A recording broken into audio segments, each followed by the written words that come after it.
Bienvenue sur les podcasts de la maison. Ce dimanche, le message vous est apporté par Youen Ledili. Bonne écoute.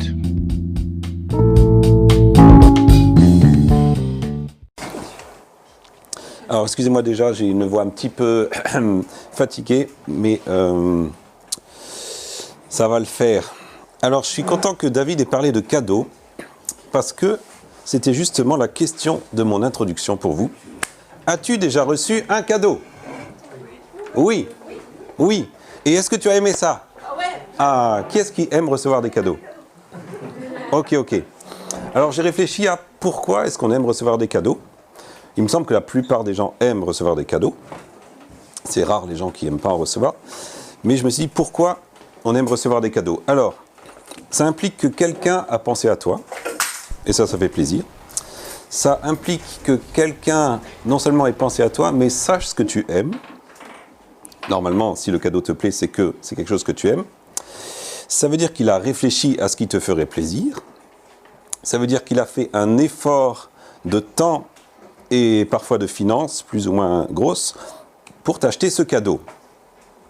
Et ça fait vraiment plaisir, parce que ça veut dire que quelqu'un t'aime quelque part. Et avant de continuer, je veux rappeler qu'on est dans une série où nous parlons de aimer, accepter, réconcilier. Et là, nous sommes dans aimer, le verbe aimer, je suis accepté, je suis réconcilié. Ça, c'est ce qu'on a fait avant. Et maintenant, c'est je vais aimer, je vais accepter et je vais me réconcilier. Aujourd'hui, c'est accepter. Alors, pourquoi je parle de cadeau et d'accepter, vous allez voir dans un instant. Juste quelques définitions pour savoir de quoi on parle. Accepter quelque chose, c'est différent de tolérer quelque chose. Tolérer, j'ai regardé dans le dictionnaire, ça veut dire laisser subsister quelque chose qu'on serait en droit ou qu'on a la possibilité d'empêcher. Supporter quelque chose qu'on trouve désagréable. Est-ce que ça vous est déjà arrivé de tolérer quelqu'un, même si vous le trouvez fort désagréable? Ne répondez pas tous. Je sais que la réponse est oui. Donc c'est pas de ça qu'on parle ce soir. Ce soir, on parle d'accepter. Et la définition que j'ai trouvée d'accepter, elle m'a beaucoup parlé. Alors la définition d'accepter, c'est recevoir quelque chose qui t'est proposé, prendre volontiers quelque chose qui t'est offert, et recevoir un cadeau. Recevoir un cadeau. Accepter, recevoir un cadeau. Donc il y a différents domaines dans la vie où on va accepter les choses. Tu peux accepter une situation de vie, par exemple un changement d'équipe au travail. Ah, tu ne l'as pas choisi, mais il y a un changement d'équipe, tu vas l'accepter. Ou tu vas travailler ailleurs. Par exemple, tu peux déménager, ça tu vas l'accepter, une mutation professionnelle. Un peu plus tragique, un décès dans la famille. Au début, tu ne l'acceptes pas, mais dans le processus de deuil, tu vas accepter la réalité. Donc ça, c'est une des choses qu'on peut accepter. Et ce n'est pas de ça qu'on va parler ce soir. On peut aussi parler de s'accepter soi-même. Ça, c'est encore difficile aussi. On a le droit d'accepter qu'on peut changer de goût dans notre vie. Quand on grandit, par exemple, je connaissais quelqu'un qui, étant petit, n'aimait pas les brocolis. Et en grandissant, il s'est mis à aimer les brocolis. Il n'avait rien de spirituel là-dedans, c'est juste qu'il a changé de goût. Et à un moment, il faut l'accepter. Voilà. Qui aime les brocolis? Voilà, parfait. Qui n'aimait pas les brocolis. Et qui a changé de goût? Vous voyez, vous avez changé aussi. Et puis il y a une dernière chose, c'est accepter l'autre. Et c'est de ça qu'on va parler ce soir. Accepter l'autre, la personne. Accepter l'autre dans qui il est. Alors, qu'est-ce que c'est accepter et de quoi on a besoin pour accepter l'autre tel qu'il est? On a besoin d'avoir le regard de Dieu sur l'autre. Si on n'arrive pas à voir l'autre comme Dieu le voit, on ne va pas pouvoir l'accepter. En tout cas, ça ne va pas être naturel. Alors c'est facile d'accepter les gens qui sont sympas avec nous, avec qui c'est très facile relationnellement. Mais ça, c'est une petite poignée de personnes. Il reste tous les autres quand même, avec qui ce n'est pas forcément facile. Donc tu ne peux pas réellement accepter quelqu'un si tu n'as pas le regard de Dieu sur cette personne. Et le regard de Dieu, ça signifie voir la personne au-delà de tout ce qu'elle a mis sur elle pour se cacher, malgré elle parfois, ou en le faisant exprès, parce que, par exemple, les mauvaises expériences font que tu te crées une sorte de carapace pour te protéger. Ta carapace, c'est pas ton vrai toi, c'est une carapace. Ou bien tu as été blessé dans les relations, donc tu vas te comporter d'une certaine manière, c'est pas ton vrai toi non plus. C'est quelque chose que tu as ajouté. Mais tout au fond de toi, il y a la personne que Dieu a créée. Et cette personne, elle est belle, elle est pure, elle est sainte, elle est passionnante, vous pouvez mettre tous les adjectifs positifs qu'il y a derrière. Dans la Genèse, il y a marqué « Dieu créa l'homme à son image ». Donc au fond de toi, il y a cette personne que Dieu a créée à l'image de lui-même. Est-ce que ce n'est pas une bonne nouvelle? Au fond de chacun d'entre nous, il y a une image de Dieu. Et elle est chacun elle est différente, ce qui montre que Dieu a de multiples facettes. Mais il ne faut jamais oublier qu'au fond de nous, il y a une image de Dieu, une part de Dieu qu'il a mis.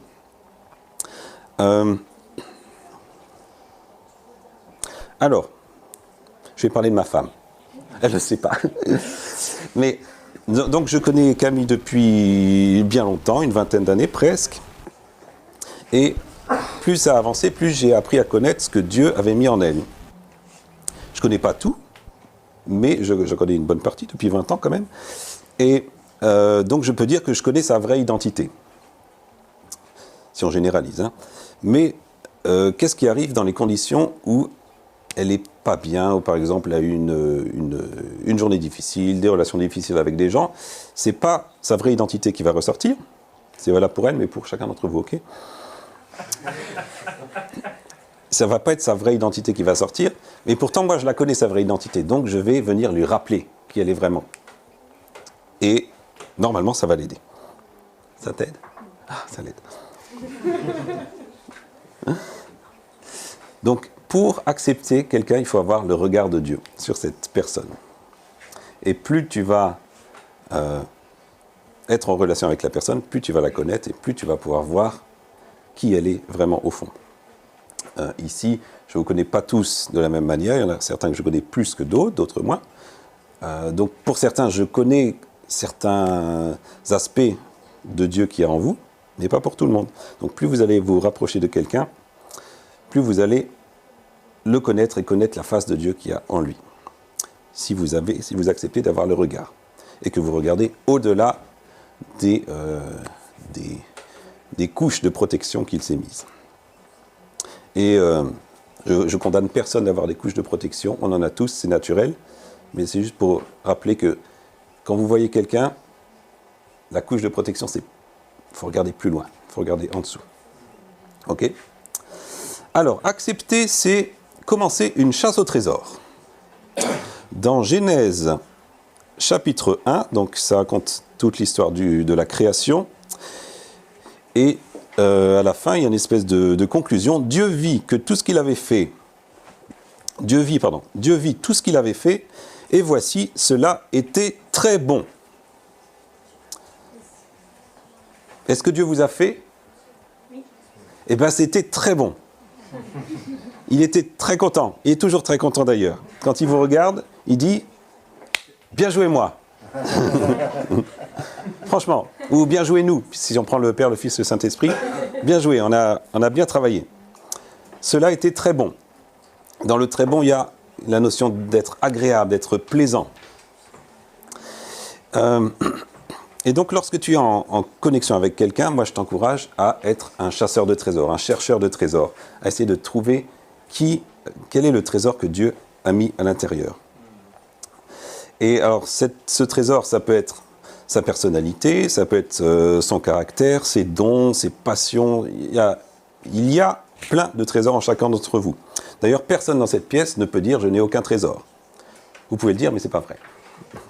Vous pouvez le croire, mais ce n'est pas vrai. Chez chacun d'entre vous, il y a beaucoup de trésors. Et plus tu vas connaître la personne, plus tu vas découvrir ces trésors, et plus tu vas être toi-même béni par ce que tu vas découvrir. Et du coup, ce que tu vas découvrir comme trésor, tu vas l'accepter volontiers. Et ça va être un peu un cadeau pour toi aussi. En fait, tu es un cadeau pour la personne qui est à côté de toi. Tu ne le savais pas, hein? Tu n'as pas un ruban et puis du papier autour de toi, mais tu es un trésor, tu es un cadeau pour l'autre. Alors là, je vais parler d'un truc un peu plus difficile, parce que accepter, c'est aussi prendre un risque. Eh oui, c'est prendre le risque d'être déçu, c'est prendre le risque d'être blessé. J'imagine que chacun d'entre vous, vous avez eu des relations avec des gens et vous avez été déçu, vous avez été blessé. Ça ne s'est pas passé comme vous auriez imaginé. J'ai essayé de se souvenir d'un ami que j'avais pendant tout le collège. On était vraiment les meilleurs amis du monde pendant 4 ans, les 4 ans de collège. Et puis, le dernier jour, on ne s'est pas disputé ni rien du tout. Il n'a plus jamais donné de nouvelles. Alors, ce n'était pas l'époque où on avait les téléphones portables, tout ça, on ne pouvait pas s'envoyer des WhatsApp, mais quand même, j'étais allé souvent chez lui, il était allé souvent chez moi, et puis après, il n'y avait plus aucune nouvelle. Et moi, ça m'a blessé à l'époque. Quel âge j'avais en 3e Quel âge on a en 3e 14 ans, voilà. Donc, dans mon petit cœur de 14 ans, j'étais fort blessé, et j'étais déçu. Je me suis dit, ah ben, les amitiés, si ça finit comme ça, je préfère y aller mollo. Et du coup, pendant toute une période, j'y suis allé très mollo sur les amitiés. Donc, après, à l'université, voilà, tu as des relations gentilles comme ça, mais on ne va pas s'approcher trop parce qu'il y a toujours ce risque d'être déçu, d'être blessé. Donc, on peut être déçu parce qu'on n'a pas trouvé ce qu'on espérait. Nos attentes n'ont pas été rencontrées. Et puis, parfois, on cherche aussi dans la relation avec l'autre quelque chose qu'on n'y trouvera pas, c'est-à-dire que l'autre va répondre à tous nos besoins. Arrêtez de chercher à ce que l'autre réponde à tous vos besoins. Ce n'est pas la bonne personne à qui il faut demander. Et vous allez être déçus déjà, je vous le dis. Néanmoins, avoir des relations avec les gens, c'est quand même génial et il faut continuer à le faire. Juste placer ses attentes au bon endroit. Placer ses attentes de manière juste.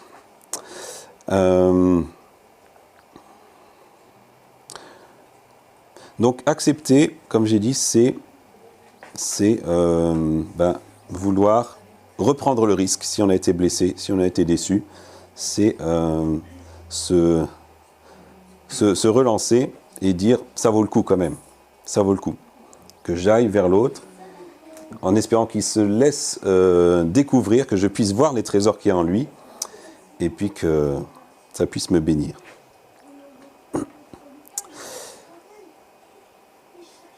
Voilà, j'ai marqué, et si en devenant chasseur de trésors, on décidait d'aller au-delà de ce qui nous a déçus dans le passé et placer nos attentes sur un juste niveau. Et je vais terminer avec un verset qui résume assez bien un peu tout ce que j'ai raconté, et on le trouve dans 1 Jean chapitre 3, non, 1 Jean verset 3, enfin dans 1 Jean, vous chercherez. Il est écrit, « Voyez de quel amour le Père nous a témoigné pour que nous soyons appelés enfants de Dieu. » Voyez de quel amour le Père nous a témoigné pour que nous soyons appelés enfants de Dieu. Il y a 4 mots importants qu'on va relever. Le premier, voyez. Voyez, c'est pas juste regarder. Voyez, ça veut dire prendre le temps. Ça veut dire s'intéresser. Ça veut dire s'ouvrir à l'autre. Ça veut dire connaître l'autre. Connaître l'autre, c'est pas juste de savoir quel métier il fait. C'est expérimenter l'autre. Aller plus profond que les choses superficielles. Donc, voyez, c'est y aller quand même. Hein? Ensuite, le mot amour, bien sûr. Voyez de quel amour. Alors, en grec, parce que le Nouveau Testament est écrit en grec, c'est le mot agapé. Agapé qui parle d'amour fraternel, de bienveillance, qui parle d'affection les uns avec les autres. Et je vais vous dire un secret. quand tu découvres le trésor qu'il y a à l'intérieur de l'autre, quand tu découvres la valeur qu'il y a dans l'autre, eh ben, il va naître en toi de l'amour. Il va naître en toi de l'affection pour l'autre. Je ne parle pas d'amour de couple, je parle d'une affection qui vient vers l'autre personne, parce que tu vois vraiment qui est cette personne, et tu aimes cette personne. Tu ne peux pas t'empêcher d'aimer le trésor qu'il y a dans l'autre. Préparez-vous, parce que quand vous allez découvrir vos trésors les uns des autres, vous allez vous aimer encore plus. Ensuite, troisième mot, le Père. Le Père. Alors le Père, c'est lui qui a créé les trésors. C'est lui qui nous a créés, donc qui a créé les trésors qui sont en nous. Le Père, c'est la personne de Dieu autour de laquelle on veut fixer notre regard, parce que c'est de lui que vient la source de l'amour. Et c'est lui qui a créé tous ces trésors qui sont en nous. Le Père.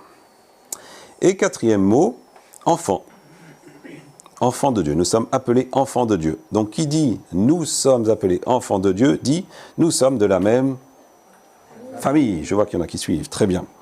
Nous sommes de la même famille. Nous sommes frères et sœurs parce que nous avons un même Père qui a créé en chacun d'entre nous des trésors et qui nous appelle à découvrir. Et si je résumais en une phrase, et vous pouvez le résumer aussi pour vous, le trésor du Père, c'est... C'est qui le trésor du Père? Oui, et c'est qui? C'est nous. Voilà. Donc tu peux dire, le trésor du Père, c'est moi. Tu regardes ton voisin, tu dis, le trésor du Père, c'est moi.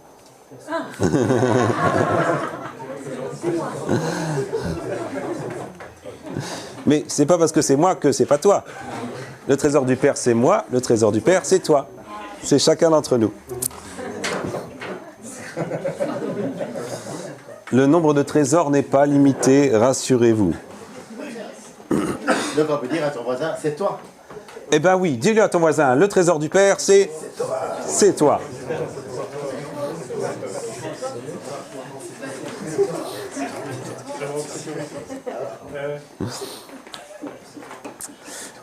Alors quand tu as le regard de Dieu sur ta vie et que tu te rends compte de l'amour du Père pour toi, qui t'appelle mon trésor, eh bien accepter l'autre, ça devient naturel, ça devient juste facile parce que, on va dire, ton trésor rejoint le trésor de l'autre et entre trésors, on ne peut que s'aimer, n'est-ce pas? Alors, bon, n'appelle pas l'autre mon trésor parce que ça peut... Sauf si c'est son prénom, peut-être. Sauf si c'est son prénom, bien sûr. Ce verset, il nous dit que l'objectif du témoignage de l'amour de Dieu, c'est que nous soyons une famille. Que nous soyons une famille. Et dans une famille terrestre, ok, c'est pas toujours la joie. Mais dans la famille de Dieu, alors c'est pas toujours la joie non plus, mais en tout cas, on essaye au maximum de voir le trésor dans l'autre pour que ça crée cet amour. Alors pourquoi est-ce que le fait d'accepter, ça fait partie de l'ADN de la maison? Ben parce que accepter, ça fait partie de l'ADN de Dieu. Et c'est pour ça aussi qu'on a choisi ça pour la maison. Accepter, ça fait partie de notre ADN. Alors maintenant, je voudrais vous proposer, pour conclure, un temps où vous allez pouvoir répondre à l'appel. Sûrement plusieurs choses. Dieu vous a parlé de plusieurs choses au travers de ce que j'ai dit. Et je vais faire 3 appels différents. Et est-ce que tu veux venir jouer de la guitare, ma chérie, s'il te plaît?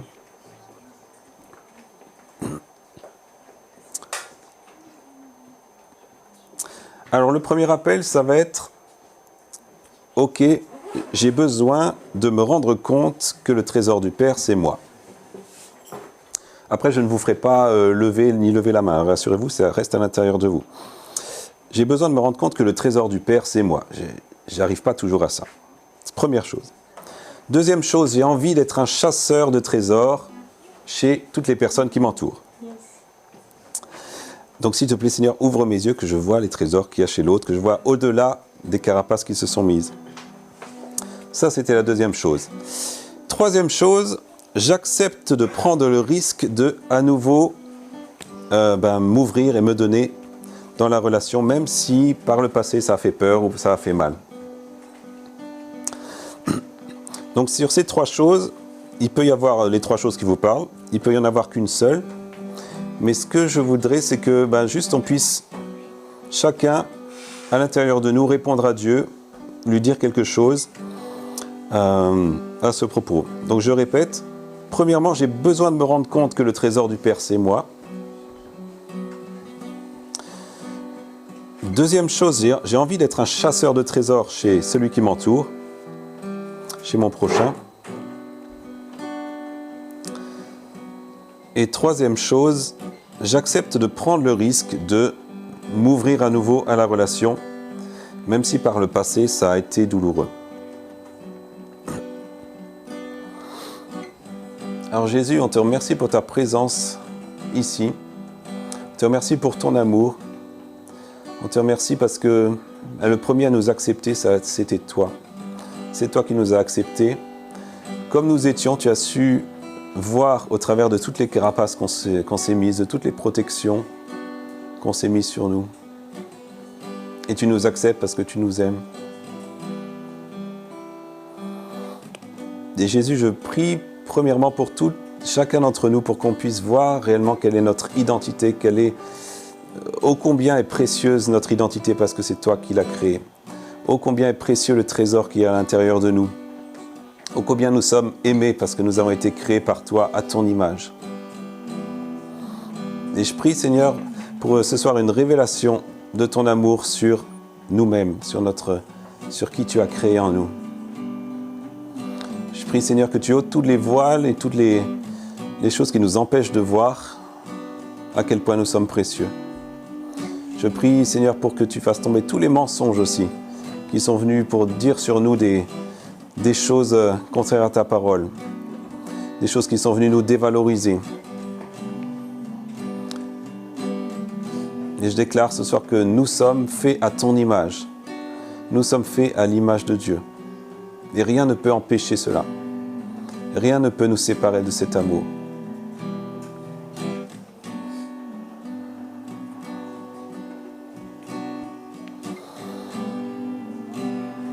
Et Seigneur, je prie pour ceux d'entre nous qui ont envie d'être des chasseurs de Dieu, des personnes qui ont envie de discerner, de voir de plus en plus facilement quel est le trésor qu'il y a dans l'autre, pour venir l'honorer, le mettre à la lumière. Fais de nous des chasseurs de Dieu, Seigneur, et ouvre nos yeux pour qu'on puisse voir rapidement le trésor qu'il y a chez l'autre.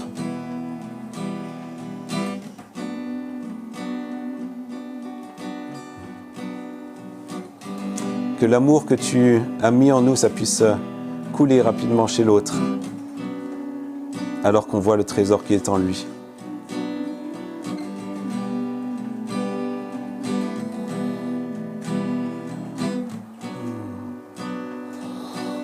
Seigneur, je prie aussi pour chacun d'entre nous qui a été par le passé blessé, qui a été meurtri dans des relations qui ne se sont pas bien passées, où on a mis nos attentes illégitimes auprès de mauvaises personnes.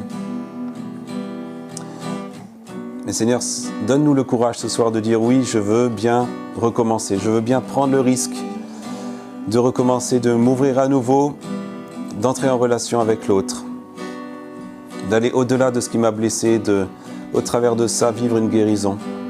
Je prie, Seigneur, pour que l'esprit de guérison descende ce soir sur chacun de nos cœurs, Parce que chacun d'entre nous, on a été, à petite ou à grande échelle, blessé dans des relations. Je prie pour que l'esprit de guérison descende maintenant sur nos cœurs.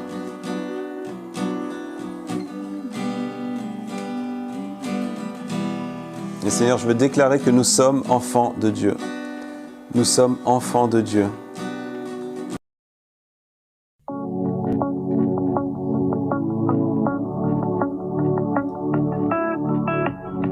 Cet épisode vous a été présenté par Youwen Le Dili. Merci à vous, merci pour votre écoute et à très bientôt sur les podcasts de La Maison.